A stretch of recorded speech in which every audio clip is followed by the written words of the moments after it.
ನಮಸ್ಕಾರ ಸ್ನೇಹಿತರೆ, ಈ ವಾರದ ಇನ್ನೊಂದು ಹೊಸ ಸಂಚಿಕೆಗೆ ನಿಮ್ಮೆಲ್ಲರಿಗೂ ಸ್ವಾಗತ ಸುಸ್ವಾಗತ. ಈ ವಾರ ಒಂದು ಅದ್ಭುತವಾದ ಡೆಲಿಷಿಯಸ್ ರೆಸಿಪಿ ತೋರಿಸ್ತಾ ಇದ್ದೀನಿ. ಅದು ಯಾವುದು ಅಂತ ಹೇಳಿದ್ರೆ ಮಂಗಳೂರು ಶೈಲಿಯ ಒಂದು ಕೋಳಿ ಸುಕ್ಕ. ಅದ್ಭುತವಾಗಿರುತ್ತೆ, ತುಂಬಾ ಸಿಂಪಲ್ ಸಹ. ಅಥೆಂಟಿಕ್ ರೆಸಿಪಿ ನಾನು ತೋರಿಸ್ಕೊಡ್ತಾ ಇದ್ದೀನಿ. ಪ್ರತಿಯೊಂದು ಇಂಗ್ರೀಡಿಯೆಂಟ್ಸ್ ಒಂದು ಪರ್ಫೆಕ್ಟ್ ಮೆಜರ್ಮೆಂಟ್ಸ್ ಸಹ ನಾನು ಪರ್ಫೆಕ್ಟ್ ಆಗಿ ಒಂದು ಮೆಥಡ್ ಅಲ್ಲಿ ಹೇಳ್ಕೊಡ್ತಾ ಇದ್ದೀನಿ. ಹಾಗಾದ್ರೆ ಮತ್ತಿನ್ಯಾವುದೇ ತಡ ಮಾಡ್ತೀರಾ, ನಡೀರಿ ಈ ಒಂದು ಅದ್ಭುತವಾದ ರೆಸಿಪಿ ಯಾವ ರೀತಿ ಮಾಡಬೇಕು ಅನ್ನೋದನ್ನ ನೋಡುವ.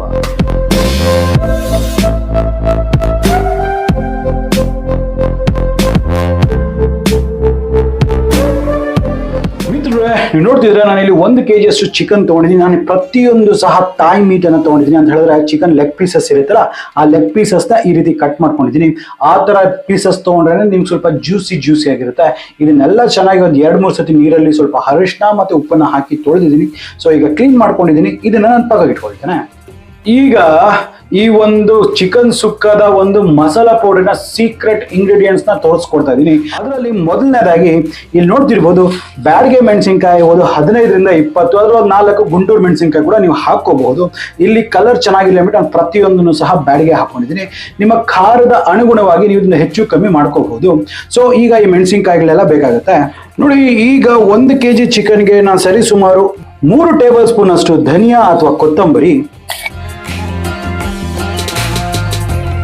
1 ಟೀ ಸ್ಪೂನ್ ಅಷ್ಟು ಜೀರಿಗೆ, 1 ಟೀ ಸ್ಪೂನ್ ಅಷ್ಟು ಸೋಂಪು ಅಥವಾ ಬಡೆ ಸೊಪ್ಪು ಅಂತ ಕರೀತಾರೆ, ಮೆಂತ್ಯ ಕಾಳು 1/4 ಟೀ ಸ್ಪೂನ್ ಅಷ್ಟು, 2 ದಳ ಜಾವಿತ್ರಿ, 1 ಇಂಚಷ್ಟು ಚಕ್ಕೆ,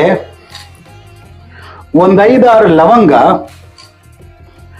4 ಹಸಿರು ಏಲಕ್ಕಿ ಸಣ್ಣದ್ದು, 1 ಸ್ಟಾರ್ ಹೂವ, ಅರ್ಧ ಟೀ ಸ್ಪೂನ್ ಅಷ್ಟು ಕರಿಮೆಣಸು, 2 ಎಸಳಷ್ಟು ಕರಿಬೇವಿನ ಸೊಪ್ಪು. ನೋಡಿ, ಈಗ ಈ ಮೆಣಸಿನಕಾಯಿ ಮತ್ತು ಈ ಒಂದು ಪದಾರ್ಥ ಇದೆಲ್ಲ ಇದೆ ಈ ಒಂದು ಚಿಕನ್ ಸುಕ್ಕ ಒಂದು ಸೀಕ್ರೆಟ್ ಮಸಾಲ. ಸೊ ಇವನ್ನೆಲ್ಲ ಯಾವ ರೀತಿ ಹದವಾಗಿ ಹುರಿಬೇಕು ಅಂತಕ್ಕಂಥದ್ದು ನಾನು ಹೇಳಿಕೊಡ್ತೇನೆ ಸ್ನೇಹಿತರೆ.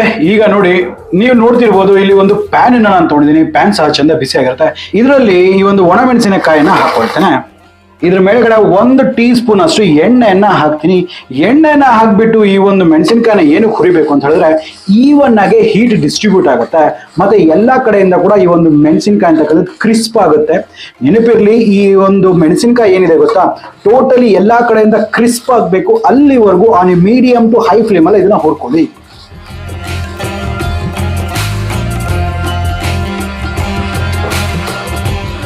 ನೋಡ್ತಿರ್ಬೋದು, ಈ ಒಂದು ಮೆಣಸಿನಕಾಯಿ ಎಲ್ಲ ಪರ್ಫೆಕ್ಟ್ ಆಗಿ ಹದವಾಗಿ ಹುರಿದಿದೆ. ಸೊ ಈಗ ತಕ್ಷಣಕ್ಕೆ ನಾವ್ ಏನ್ ಮಾಡ್ಬೇಕಾಗತ್ತ, ಇದನ್ನ ಒಂದು ಪ್ಲೇಟ್ ಅಲ್ಲಿ ಹೊರಗೆ ತೆಗೆದುಕೊಂಡಿದ್ವಾ. ಈಗ ಅದೇ ಪ್ಯಾನ್ ಅನ್ನ ಸ್ವಲ್ಪ ಲೋ ಹೀಟ್ ಅಲ್ಲಿ ಇಟ್ಕೊಂಡು ನಾ ಏನ್ ತಗೊಂಡಿದ್ವಲ್ಲ ಈ ಮಸಾಲೆ ಪದಾರ್ಥ ಅವನ್ನೆಲ್ಲನೂ ಹಾಕೊಳ್ತೇನೆ. ಸೊ ಈಗ ಇದನ್ನ ಸಹ ಅಷ್ಟೇ ಡ್ರೈ ಆಗಿ ಇದನ್ನ ಹುರಿಬೇಕಾಗತ್ತೆ. ಎಲ್ಲಿವರೆಗೂ ಹದವಾಗಿ ಹುರಿರಿ. ಸ್ವಲ್ಪ ಲೋ ಟು ಮೀಡಿಯಂ ಫ್ಲೇಮ್ ಅಲ್ಲೇ ಇದನ್ನ ಹುರಿಬೇಕಾಗುತ್ತೆ. ಇಲ್ಲಾಂದ್ರೆ ಕರಟಿ ಹೋಗ್ತಕ್ಕಂಥ ಚಾನ್ಸಸ್ ಇರುತ್ತೆ. ಯಾವಾಗಲೇ ಆಗ್ಲಿ ನಾನು ಮೊದಲಿಂದನೂ ಹೇಳ್ತಾ ಇರ್ತೀನಿ, ಸ್ಪೈಸಸ್ ಅಂತಕ್ಕಂಥದ್ದು ಏನಿದೆ ಇದು ಯಾವಾಗ್ಲೂ ಆನ್ ಎ ಲೋ ಫ್ಲೇಮ್ ಅಲ್ಲೇ ಹುರಿರಿ. ಸ್ವಲ್ಪ ಟೈಮ್ ತಗೊಳ್ಳುತ್ತೆ ಹೌದು, ಬಟ್ ಆದ್ರೆ ಅದರದೇ ಆದ ಒಂದು ಫ್ಲೇವರ್ ರಿಲೀಸ್ ಆಗೋದಕ್ಕೆ ಸ್ವಲ್ಪ ಟೈಮ್ ಬೇಕಾಗತ್ತೆ. ಸ್ವಲ್ಪ ಹೊಂಬಣ್ಣ ಬರೋವರೆಗೂ ನಾವು ಇದನ್ನ ಇದೇ ರೀತಿ ಹುರಿಯುವ. ಸ್ನೇಹಿತರೆ, ನೀವು ನೋಡ್ತಾ ಇದ್ರೆ ಸುಮಾರು ಒಂದು 2 ನಿಮಿಷಗಳ ಕಾಲ ನಾನು ಇದನ್ನ ಇದೇ ರೀತಿ ಹುರಿದಿದ್ದೀನಿ. ನೀವು ನೋಡ್ತಿರ್ಬೋದು, ಈ ಕಾಳುಗಳೆಲ್ಲ ಯಾವ ಲೆವೆಲ್ಗೆ ಸ್ವಲ್ಪ ಕಂದು ಬಣ್ಣ ಬರೋವರೆಗೂ ಹುರಿದಿದೆ ಅಂದ್ಬಿಟ್ಟು ಇಷ್ಟು ಮಾತ್ರ ಇದು ಆಗ್ಬೇಕಾಗತ್ತೆ. ಸೊ ಈಗ ಇದನ್ನೆಲ್ಲನೂ ಸಹ ನಾನು ಇದೇ ಒಂದು ಪ್ಲೇಟ್ ಅಲ್ಲಿ ತೆಗೆದುಕೊಂಡ್ಬಿಡ್ತೇನೆ. ಈ ಒಂದು ಪ್ಲೇಟ್ ಅಲ್ಲೇ ಸುಮಾರು ಒಂದು 7-8 ಗಡ್ಡೆ ಅಷ್ಟು ನಾನು ಬೆಳ್ಳುಳ್ಳಿ, ಹಾಗೆ 1-2 ಇಂಚಷ್ಟು ಶುಂಠಿಯನ್ನ ಹಾಕ್ಬಿಟ್ಟು ಇದನ್ನ ನೀರು ಹಾಕ್ದಿರ ಒಂದು ಫೈನ್ ಪೌಡರ್ ಆಗಿ ಮಾಡ್ಕೊಂಡು ಬರುವ. ನೋಡಿ ಸ್ನೇಹಿತರೆ, ಈಗ ಈ ಪೌಡರ್ ಅಂತಕ್ಕಂಥದ್ದು ರೆಡಿ ಆಗಿದೆ. ನೋಡಿ, ಇಷ್ಟು ಫೈನ್ ಆಗಿದ್ದು ಆಗ್ಬೇಕಾಗತ್ತೆ.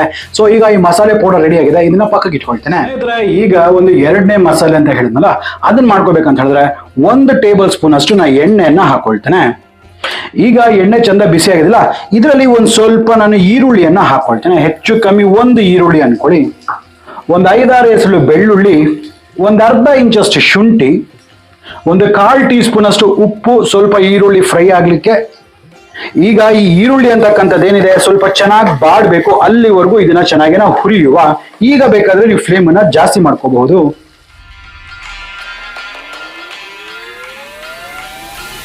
ಮಿತ್ರ ನೋಡಿ, ಸುಮಾರು ಒಂದು 4 ನಿಮಿಷಗಳ ಕಾಲ ಆಗಿದೆ. ಈರುಳ್ಳಿ ಇನ್ನೇನ್ ಕಲರ್ ಟರ್ನ್ ಆಗ್ತಾ ಇದೆ, ಆ ಮಟ್ಟಕ್ಕೆ ಇದು ಫ್ರೈ ಆಗಿದೆ.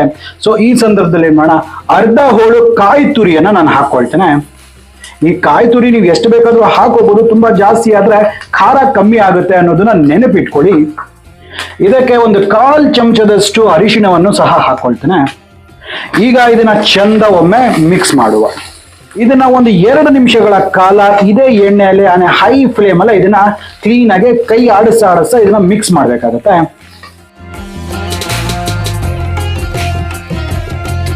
ಈಗ ನೋಡ್ತಿದ್ದೀರಲ್ಲ, ಇದೆಲ್ಲ ಪರ್ಫೆಕ್ಟ್ ಆಗಿ ಫ್ರೈ ಆಗಿದೆ ಒಂದು 2 ನಿಮಿಷಕ್ಕಲ್ಲ. ಈಗ ಇದನ್ನ ಕಂಪ್ಲೀಟ್ ಆಗಿ ತಣ್ಣಗಾಗ್ಲಿ ಬಿಟ್ಬಿಟ್ಟು ಮಿಕ್ಸಿಯಲ್ಲಿ ಇದನ್ನ ತರ್ತರಿಯಾಗಿ ರುಬ್ಕೊಂಡು ಬರಬೇಕು. ನೀರನ್ನ ಹಾಕಬಾರ್ದು, ಡ್ರೈ ಆಗಿ ತರ್ತರಿಯಾಗಿ ರುಬ್ಬಿದ್ರೆ ಸಾಕಾಗುತ್ತೆ. ಸ್ನೇಹಿತರೆ ನೋಡಿದ್ರಲ್ಲ, ಇದು ಇಷ್ಟು ತರ್ತರಿಯಾಗಿರ್ಬೇಕು. ಇದನ್ನ ಜಸ್ಟ್ ಮಿಕ್ಸಿಯಲ್ಲಿ ಒಂದ್ ಸ್ವಲ್ಪ ಪಲ್ಸ್ ಮಾಡಿದ್ರೆ ಸಾಕಾಗುತ್ತೆ. ಸೊ ಇದು ಪರ್ಫೆಕ್ಟ್ ಆಗಿ ಇದು ಆಗಿದೆ. ನೆನಪಿರ್ಲಿ, ಇದು ತರ್ತರಿಯಾಗಿ ಆಗಿರ್ಬೇಕು, ಇಷ್ಟು ಮಾತ್ರ. ಸೊ ಈಗ ಇದು ಸಹ ರೆಡಿ ಇದೆ. ಇವಾಗ ಇದನ್ನೇನ್ ಮಾಡ್ಬೇಕು ಅಂತ ಹೇಳಿದ್ರೆ, ಮೊದಲನೇದಾಗಿ ಇಲ್ಲಿ ನಾನೊಂದು ಕಡಾಯಿ ಅಥವಾ ಒಂದು ಪ್ಯಾನ್ ಅನ್ನ ತಗೊಂಡಿದ್ದೀನಿ. ಇದರಲ್ಲಿ ಒಂದು 2 ಟೇಬಲ್ ಸ್ಪೂನ್ ಅಷ್ಟು ನಾನು ಎಣ್ಣೆಯನ್ನ ಹಾಕೊಳ್ತೇನೆ. ಎಣ್ಣೆ ಚಂದ ಬಿಸಿ ಆಗಿದೆ ಅಲ್ಲ.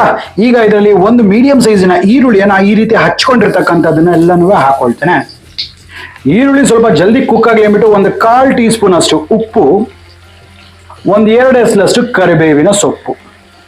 ಈಗ ಇವೆಲ್ಲ ಹಾಕ್ಬಿಟ್ಟು ಈರುಳ್ಳಿ ಅಂತಕ್ಕಂಥದ್ದು ಸ್ವಲ್ಪ ಕಂದು ಬಣ್ಣ ಬರೋವರೆಗೂ ನಾವು ಇದನ್ನ ಹುರಿಬೇಕಾಗತ್ತೆ. ಇದಾಗ್ಲಿಕ್ಕೆ ಸುಮಾರು ಒಂದು 3 ರಿಂದ 4 ನಿಮಿಷ ಆದ್ರೂ ತಗೊಳ್ಳುತ್ತೆ.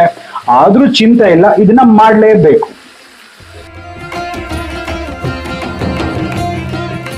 ಸ್ನೇಹಿತರೆ, ನೀವು ನೋಡ್ತಿರ್ಬೋದು, ಈರುಳ್ಳಿ ಅಂತಕ್ಕಂಥದ್ದು ಸುಮಾರು ಒಂದು 4 ನಿಮಿಷಗಳವರೆಗೂ ಕುಕ್ ಆಗಿದೆ. ನೋಡಿ, ಇದು ಈ ಲೆವೆಲ್ ವರೆಗೂ ಸ್ವಲ್ಪ ಕೆಂಪಗಾಗ್ಲಿಕ್ಕೆ ಶುರು ಆಗಿದೆ ಅನ್ನೋ ಟೈಮಲ್ಲಿ ನಾವು ತೆಗೆದುಕೊಂಡಿದ್ವಲ್ಲ ಈ 1 kg ಅಷ್ಟು ಚಿಕನ್ ಅನ್ನ ನಾನು ಹಾಕೊಂಡ್ಬಿಡ್ತೇನೆ. ಈಗ ಈ ಚಿಕನ್ನೆಲ್ಲನೂ ಸುಮಾರು ಈ ಎಣ್ಣೆಯಲ್ಲಿನೇ ನೀರು ಹಾಕದಂಗೆ ಒಂದು 60% ವರೆಗೂ ನಾವು ಇದನ್ನ ಕುಕ್ ಮಾಡ್ಬೇಕಾಗತ್ತೆ. ಈಗ ಸೊ ಒಮ್ಮೆ ಇದನ್ನ ಕ್ಲೀನ್ ಆಗಿ ಮಿಕ್ಸ್ ಮಾಡೋಣ.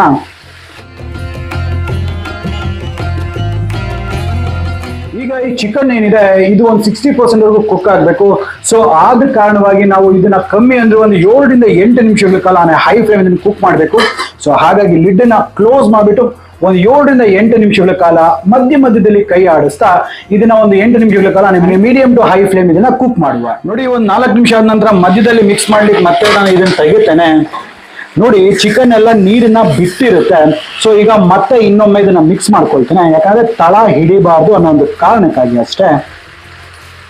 ನೋಡಿ, ಚಿಕನ್ ಅಂತಕ್ಕಂಥದ್ದು ಆಲ್ರೆಡಿ ಒಂದು 30% ವರೆಗೂ ಕುಕ್ ಆಗಿದೆ. ಇನ್ನ ಒಂದು 30% ವರೆಗೂ ಚಿಕನ್ ಕುಕ್ ಆಗಬೇಕು.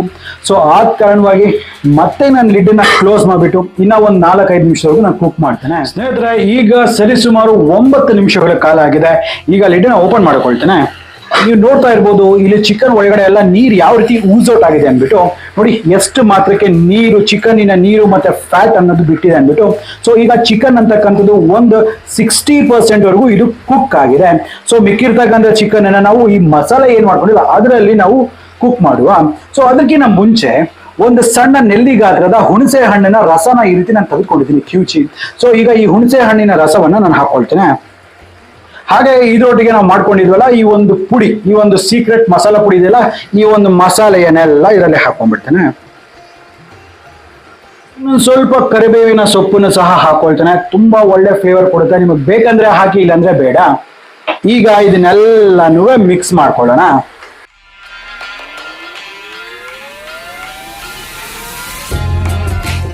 ನೋಡಿ, ಚಿಕನ್ನಿನ ಅಷ್ಟು ನೀರು ಸಹ ಹೇಗೆ ಹೀರ್ಕೊಂಡ್ಬಿಟ್ಟಿದೆ ಈ ಒಂದು ಪದಾರ್ಥ ಅಂತಕ್ಕಂಥದ್ದು. ಈಗ ನೋಡ್ತಿದ್ರಲ್ಲ, ಇದು ಪರ್ಫೆಕ್ಟ್ ಆಗಿ ಕುಕ್ ಆಗಿದೆ. ನೋಡಿ, ಎಲ್ಲೂ ಸಹ ಇದು ನೀರಿನ ಅಂಶ ಏನು ಇಲ್ಲ. ಇದು ಇದೇ ರೀತಿ ಕುಕ್ ಆಗ್ಬಿಟ್ರೆ ಕೆಲವು ಸತಿ ಏನಾಗುತ್ತೆ, ಸೀದೋಗ್ಬಿಡೋ ಚಾನ್ಸಸ್ ಇರುತ್ತೆ. ಸೊ ಹಾಗಾಗ್ಬಿಟ್ಟು ನಾನು ಒಂದು 3 ಟೇಬಲ್ ಸ್ಪೂನ್ ಅಷ್ಟು ನೀರನ್ನ ಹಾಕೊಳ್ತೀನಿ. ಹೆಚ್ಚಿಗೆ ನೀರನ್ನ ಹಾಕಬಾರ್ದು. ಈಗ ಇದಕ್ಕೆ ಸ್ವಲ್ಪ ರುಚಿಗೆ ತಕ್ಕಷ್ಟು ಉಪ್ಪನ್ನ ಸಹ ಹಾಕೊಳ್ತೀನಿ. ನಾವು ಆಗ್ಲೇ ಉಪ್ಪನ್ನ ಹಾಕೊಂಡಿದ್ವಲ್ಲ, ಅದು ನೋಡ್ಕೊಂಡು ನೀವು ಹಾಕೊಳ್ಳಿ ಉಪ್ಪನ್ನ. ಈ ಮಸಾಲೆ ಎಲ್ಲ ಕರೆಕ್ಟ್ ಆಗಿ ಒಂದಕ್ಕೊಂದು ಹೊಂದ್ಕೊಳ್ಳಿ ಅನ್ನೋ ಒಂದು ಕಾರಣಕ್ಕಾಗಿ ಅಷ್ಟೇ ನಾನು ಸ್ವಲ್ಪ ನೀರನ್ನ ಹಾಕೊಂಡಿದ್ದೇನೆ. ಹೆಚ್ಚಿಗೆ ನೀರು ಹಾಕ್ಬಿಟ್ರೆ ಗಸಿ ಆಗ್ಬಿಡುತ್ತೆ, ಅದು ಹುಷಾರಾಗಿರ್ಲಿ. ಸೊ ಈಗ ಏನ್ ಮಾಡ್ತೇನೆ, ಇವಾಗ ಇದನ್ನೆಲ್ಲ ನೀರು ಹಾಕಿ ಮಿಕ್ಸ್ ಮಾಡಿದ್ದಾಗಿದೆಯಲ್ಲ, ಈಗ ಲಿಡ್ ನ ಪುನಃ ಕ್ಲೋಸ್ ಮಾಡ್ಬಿಟ್ಟು ಆನ್ ಎ ಲೋ ಫ್ಲೇಮ್ ಇದನ್ನ ಇನ್ನ ಒಂದು 6 ನಿಮಿಷಗಳ ಕಾಲ ಕುಕ್ ಆಗ್ಲಿಕ್ಕೆ ಬಿಡು. ನೋಡಿದ್ರಲ್ಲ, ಈಗ ಒಂದು 4 ನಿಮಿಷ ಆಗಿದೆ. ಲಿಡ್ ನ ಓಪನ್ ಮಾಡ್ಕೊಳ್ತೇನೆ. ನೋಡ್ರಿ ಏನ್ ಬ್ಯೂಟಿಫುಲ್ ಆಗಿ ಬಂದಿದೆ ಅಂದ್ಬಿಟ್ಟು ಆ ಕಲರ್ ನೋಡ್ತಾ ಇದ್ರೇನೆ ಟೆಂಪ್ಟ್ ಆಗ್ತದೆ. ಸೊ ಈಗ ಇಷ್ಟೇ ಆಗಿಲ್ಲ, ಈಗ ನಾವ್ ಎರಡನೇ ಮಸಾಲೆ ಮಾಡ್ಕೊಂಡಿದ್ವಲ್ಲ ಈ ಒಂದು ಪುಡಿಯನ್ನ ಹಾಕೊಂಡ್ಬಿಡ್ತಾನೆ. ಇದೇ ಈ ಒಂದು ಮಂಗಳೂರು ಸುಕ್ಕನ ಒಂದು ಸ್ಪೆಷಾಲಿಟಿ. ಸೊ ಈಗ ಏನ್ ಮಾಡ್ಬೇಕಾಗುತ್ತೆ, ಫ್ಲೇಮನ್ನ ಲೋ ಆಗಿಡಿ. ಸೊ ಈಗ ಇದನ್ನೆಲ್ಲನೂ ಒಮ್ಮೆ ಮಿಕ್ಸ್ ಮಾಡ್ಕೊಂಡ್ಬಿಡೋಣ. ನೋಡಿ, ಇದು ಹಾಕಿದ್ಮೇಲೆ ನಾವು ಜಾಸ್ತಿ ಕುಕ್ ಮಾಡ್ಲಿಕ್ಕೆ ಹೋಗಬಾರ್ದು. ಈಗ ಕ್ಲೋಸ್ ಮಾಡಿಬಿಟ್ಟು ಒಂದು 2 ಮಿನಿಟ್ಸ್ ಸಾಕು. ಒಂದು 2 ಮಿನಿಟ್ಸ್ ಇದನ್ನ ಕುಕ್ ಆಗ್ಲಿಕ್ಕೆ ಬಿಡುವ. ನೋಡ್ತಿರಲ್ಲ ಸ್ನೇಹಿತರೆ, ಈಗ ಒಂದು 2 ನಿಮಿಷ ಆಗಿದೆ. ಇದನ್ನ ಓಪನ್ ಮಾಡೋಣ. ಆಹಾ, ಮ್ಯಾಜಿಕ್! ಮಂಗಳೂರು ಶೈಲಿಯ ಈ ಒಂದು ಕೋಳಿ ಸುಕ್ಕ ಅಂತಕ್ಕಂಥದ್ದು ರೆಡಿ ಆಗಿದೆ. ನೋಡಿ ಎಷ್ಟು ಬ್ಯೂಟಿಫುಲ್ ಆಗಿದೆ ಅಂದ್ಬಿಟ್ಟು. ಇಷ್ಟು ಸುಲಭ ಈ ಒಂದು ಕೋಳಿ ಸುಕ್ಕ ಅಂತಕ್ಕಂಥದ್ದು ಮಾಡೋದು. ಆಹಾ, ನೋಡ್ರಿ ಆ ಕಲರ್ ನೋಡಿ, ಆ ಟೆಕ್ಸ್ಚರ್ ನೋಡಿ ಎಷ್ಟು ಬ್ಯೂಟಿಫುಲ್ ಆಗಿದೆ. ಆ ಕಲರ್ ನೋಡ್ತಾ ಇದ್ರೇನೆ ಟೆಂಪ್ಟ್ ಆಗ್ತಾ ಇದೆ. ನಮ್ಮ ಕರಾವಳಿ ಸೈಡ್ ಅಲ್ಲಿ ತುಂಬಾನೇ ಸ್ಪೆಷಲ್ ಆಗಿರ್ತಕ್ಕಂಥ ಇದು ಚಿಕನ್ ಸುಕ್ಕ. ಪ್ರತಿಯೊಂದು ಡಾಬಾ, ಪ್ರತಿಯೊಂದು ಹೋಟೆಲ್ಸ್ ಅಲ್ಲೂ ಕೂಡ ಅದು ಸಿಗುತ್ತೆ. ಇದ್ರ ಜೊತೆ ನೀರ್ ದೋಸೆ, ಆಹಾ ಏನ್ ಕಾಂಬಿನೇಷನ್ ಅಂತ ಹೇಳ್ತೀರಾ, ಅದ್ಭುತವಾಗಿರುತ್ತೆ.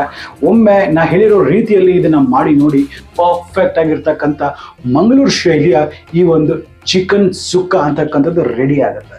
ಸೊ ನಂಗೆ ಅನ್ಸುತ್ತೆ ನಿಮಗೆ ವಿಡಿಯೋ ಇಷ್ಟ ಆಗಿದೆ ಅಂದ್ಬಿಟ್ಟು. ಇಷ್ಟ ಆಗಿದ್ರೆ ನಮ್ಮ ಚಾನಲ್ನ ಸಬ್ಸ್ಕ್ರೈಬ್ ಮಾಡೋದನ್ನ ಮರಿಬೇಡಿ. ಹಾಗೆ ಪಕ್ಕದಲ್ಲಿ ಒಂದು ಬೆಲ್ ಐಕನ್ ಇರುತ್ತೆ, ಬೆಲ್ ಐಕನ್ ಟಚ್ ಮಾಡಿಬಿಟ್ಟು ನೋಟಿಫಿಕೇಶನ್ ಆಲ್ ಮಾಡಿ. ಆಗ್ತಾನೆ ನಮ್ಮೆಲ್ಲ ಅಪ್ಡೇಟ್ಸ್ ನಿಮಗೆ ಮೊದಲದಾಗೆ ಸಿಗ್ತಾ ಇರುತ್ತೆ. ಹಾಗಾದ್ರೆ ಮತ್ತೆ ಇದೇ ರೀತಿ ಭೇಟಿ ಆಗ್ತಿರುವ ಅಲ್ಲಿವರೆಗೂ ನಾನು ನಿಮ್ಮ ದೀಪಕ್ ಕ್ಷತ್ರಿಯ ಸೈನಿಂಗ್ ಆಫ್ ಅಂಡ್ ಜೈ ಹಿಂದ್, ಜೈ ಕರ್ನಾಟಕ, ನಮಸ್ಕಾರ.